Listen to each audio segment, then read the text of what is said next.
let's talk about the Nazis. I would like to know, although I'm not posing a question through the chair, I would like to know what they did that was illegal. I would like to know what they did, in detail if folks would like to share, that was wrong, that infringed on another person's right. Holding a rally, and even holding a rally with guns,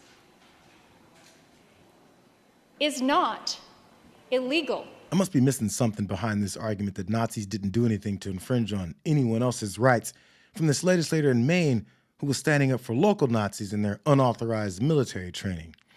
Americans like this feel emboldened to whitewash the history of people that they hope to emulate as the MAGA movement continues to incorporate a serious opposition to learning about the history of rabid and murderous racism. And if you don't accept their embrace of hate, you're somehow the sucker. Two mass shootings. So it's rare, it's ugly, it's rare, but it sure as hell ain't the number one threat. That is the most obvious lie you could come up with. So he is lying. You have to ask, why do you lie to black people? Why do you lie to black people? Why do liberals feel that they have to do that? Because they need to keep blacks angry. They need to keep blacks close to them, right? This does not serve black people. If it doesn't serve black people, it doesn't serve white people either, because it creates conflict. The people who need to cleave blacks from whites do so because they realize there is profit in discontent. They're rent-seeking. As long as there's a problem, whether it's racism or whether it's homelessness. $1 billion went to homelessness. We don't know where it went, because you need a persistent crisis in order to keep your job. Consultants and corporations, right? Activists. You got to keep this lie going. And once blacks walk away from this lie, oh, they're going to be happy, but they're going to be pissed. And I'm so going to be there for that. So according to Greg Gutfeld, not only are black people unnecessarily angry all the time, which isn't true, but says a lot about how little he knows about black people, but anyone that's not black that acknowledges America's history and current reality of racial discrimination is keeping black people angry. Tell me you think black people are brainlessly subservient to white folks without telling me you think black people are brainlessly subservient. And by the way, who's keeping all these white people angry? Now it is up to Congress to confront this egregious assault on our democracy. And after this, we're going to walk down, and I'll be there with you. We're going to walk down. We're going to walk down anyone you want, but I think right here we're going to walk down to the Capitol, and we're probably not going to be cheering so much for some of them,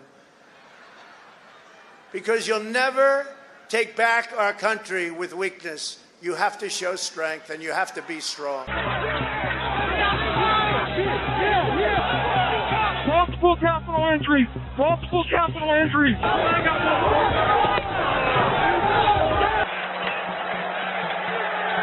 Man, all those white people are going to be pissed when they realize from their jail cells that they got played, and I'm so not going to give a damn when they do.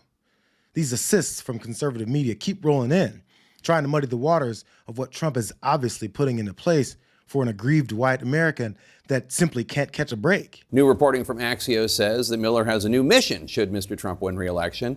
Miller wants to dramatically change how the Department of Justice looks at the issue of race, dismantling civil rights era laws to turn the focus on what Miller and his allies call anti-white racism. What he wants to do is, in response to the Black Lives Matter era, he wants to make the federal government be all lives matter, which essentially is, if there's any program, not just in the government, but in private enterprise that is meant to benefit minorities, make sure to remedy some past injustices of racism, he is basically saying that is implicitly discriminating against white people. They'll deny the purpose of continuing to flip reality on its head, which is to grow this pathetic population of Americans that want to reject discrimination so badly, they'll call for rules that place them in superior roles throughout society.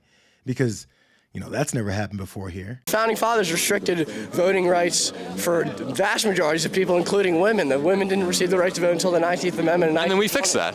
I don't think that was a good thing. You don't think so? I don't think it was a good thing. I believe the 19th Amendment? Yeah, every person, women, men, black, white, whatever, has equal dignity under the law and before God. That doesn't mean they'll have the same roles and should have the same influence in a society. So who should have influence in our society?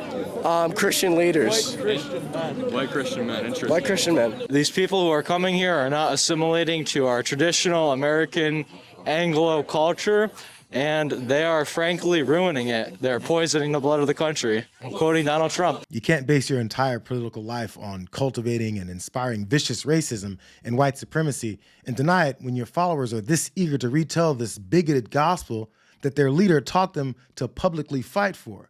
You either have to admit that you're on board with what MAGA is pushing or stop acting like this isn't exactly what it is. It's crazy what's going on. They're ruining our country. And it's true. They're destroying the blood of our country. That's what they're doing. They're destroying our country. They don't like it when I said that. And I never read Mein Kampf. They said, oh, Hitler said that in a much different way. No, they're coming from all over the world, people all over the world. We have no idea. They could be healthy. They could be very unhealthy. They could bring in disease that's going to catch on in our country, but they do bring in crime. But they have them coming from all over the world.